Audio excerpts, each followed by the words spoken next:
ദൈവനാമത്തിന് മഹത്വമുണ്ടാകട്ടെ. എല്ലാ ദൈവമക്കൾക്ക് സുഖാണെന്ന് വിശ്വസിക്കുന്നു. അപ്പോൾ ഇന്നത്തെ ദിവസവും ദൈവം നമ്മോട് സംസാരിപ്പാനായി വചനം തന്നിട്ടുണ്ട്. ഏത് വചനമാണ് നമുക്ക് നോക്കാം. പുറപ്പാട് പുസ്തകം 14-ാം അധ്യായത്തിൻ്റെ 14-ാം വചനമാണ് തന്നിട്ടുള്ളത്.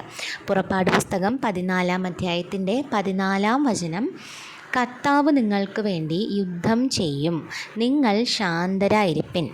കർത്താവ് നിങ്ങൾക്ക് വേണ്ടി യുദ്ധം ചെയ്യും, നിങ്ങൾ ശാന്തരായിരിപ്പിൻ. ഈ ഒരു വചനത്തിലൂടെ നാം മനസ്സിലാക്കേണ്ട ഒന്ന് രണ്ട് കാര്യങ്ങൾ നമുക്ക് വളരെ ചുരുക്കമായിട്ട് പറയാം.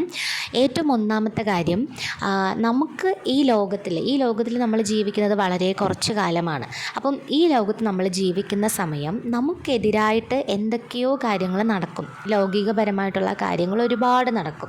അപ്പം നമ്മൾ അതിനൊക്കെ ഇവിടെ പ്രതികാരം ചെയ്യാനായിട്ട് ശ്രമിക്കുന്നുണ്ടെങ്കിൽ ഇനി മുതൽ നമ്മൾ അങ്ങനെ ചെയ്യരുത് എന്നാണ് ഇവിടെ നമ്മൾ ഈ വചനം പഠിപ്പിക്കുന്നത്. അതാണ് കാരണം. ഇപ്പം നമ്മളൊരു ക്രിസ്ത്യാനി അല്ലെങ്കിൽ ഒരു ക്രിസ്തീയ ജീവിതം എന്ന് പറഞ്ഞാൽ തന്നെ നമുക്ക് വിശ്വാസികളായിട്ടിരിക്കുന്ന സമയം ഒരുപാട് പ്രതിസന്ധികൾ വരും. ആ സമയം നമ്മൾ അതിന് തിരിച്ചപ്പം തന്നെ റിയാക്ട് ചെയ്യാനായിട്ട് നിൽക്കണ്ട. യുദ്ധവീരനായ ദൈവമുണ്ട്. അപ്പം നമുക്ക് എന്തൊക്കെ ബുദ്ധിമുട്ടുകൾ ആരൊക്കെ വഴി വരുന്നുവോ അതിനൊക്കെ ഉത്തരം കൊടുക്കാൻ നമുക്കൊരു ദൈവമുണ്ട്.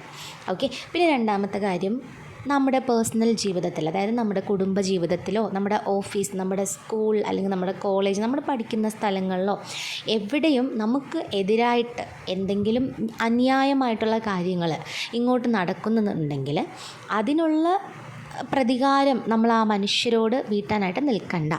അപ്പോൾ നമുക്ക് തിന്മ ചെയ്യുന്നവരോടും നമുക്ക് നന്മ ചെയ്യാനായിട്ട് സാധിക്കണം. അതാണ് നമ്മളെ കർത്താവായ യേശു ക്രിസ്തു പോലും പഠിപ്പിച്ചത്. അപ്പം ഇനി മുതൽ ഇത്രയും ദിവസം നമ്മൾ അങ്ങനെ എന്തെങ്കിലുമൊക്കെ പ്രതികാരങ്ങൾ ചെയ്തുകൊണ്ടിരുന്നുവെങ്കിൽ ഇനി മുതൽ അങ്ങനെ ഒന്നും നമ്മൾ ചെയ്യാനായിട്ട് നിൽക്കണ്ട. നമുക്കൊരു ദൈവമുണ്ട്. അപ്പം നമ്മൾ ചെയ്യേണ്ടതൊക്കെ ദൈവത്തോട് പ്രാർത്ഥിക്കണം. ഞാൻ എന്നും പറയുന്നത് പോലെ ദൈവവുമായിട്ടുള്ള ഒരു റിലേഷൻഷിപ്പ് കീപ്പ് ചെയ്യണം. എല്ലാം ദൈവം നോക്കിക്കോളും. നമുക്ക് വേണ്ടി യുദ്ധം ചെയ്യുവാനും നമുക്കൊരു ദൈവമുണ്ട്. ഓക്കെ. അപ്പം ഈ ഒരു വചനം എല്ലാവരും മനസ്സിൽ വയ്ക്കുക.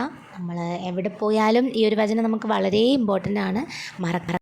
അപ്പോൾ നാളെ നമുക്കൊരു പുതിയ വചനവുമായിട്ട് കാണാം. അപ്പോൾ ഇന്നത്തെ ദിവസം നല്ലപോലെ പ്രാർത്ഥിച്ച് നല്ല രീതിയിൽ എൻജോയ് ചെയ്യുക.